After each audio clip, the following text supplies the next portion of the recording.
வணக்கம் நண்பர்களே, இந்த மாதிரி டிஷ்யூ பேப்பர் எடுத்துகிட்டு 2 சைட்லேயும் ஃபோல்ட் பண்ணி பாருங்கள். பேப்பர் சேமாக இருந்ததுன்னா நெக்ஸ்ட் ஃபோல்ட் பண்ணிக்கோங்க. சின்ன ட்ரையாங்கிளாக ஆக்கிக்கோங்க. மறுபடியும் இந்த ட்ரையாங்கிள் பெருசாக இருக்குது, இன்னொரு தடவை ஃபோல்ட் பண்ணி இதை இன்னும் கொஞ்சம் சின்னதாக ஆக்கிக்கோங்க.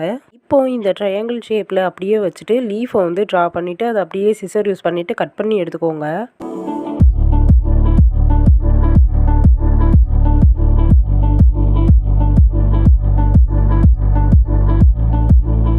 இதோட இந்த வீடியோ பார்க்குற எல்லாரும் உங்கள் வீட்டு பிள்ளையா நினச்சி எனக்கு சப்ஸ்கிரைப் பண்ணி சப்போர்ட் கொடுங்க.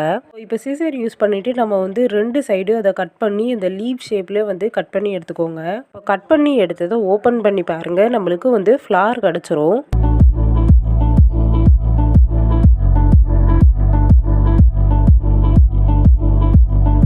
இப்போ நம்மளுக்கு ஃப்ளார் ரெடி. இப்போ ஸ்டெம் செய்கிறதுக்காக நம்ம இன்னொரு A4 ஷீட்டை எடுத்துகிட்டு அதை குட்டி குட்டியாக கார்னரில் கட் பண்ணிக்கோங்க.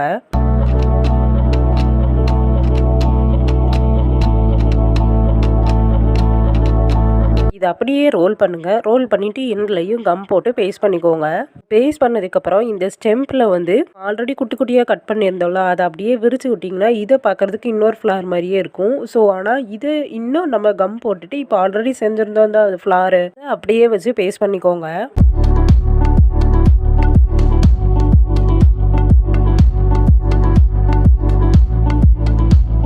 இந்த ஸ்டெம்முக்கு மட்டும் நம்ம க்ரீன் கலரை பெயிண்ட் பண்ணிக்கோங்க. ஸோ இதே மாதிரி நிறைய ஃப்ளவர்ஸ் பண்ணிங்கன்னா இதை பார்க்குறதுக்கு நம்மளுக்கு அப்படியே ஜாஸ்மின் ஃப்ளவர் மாதிரியே இருக்கும்.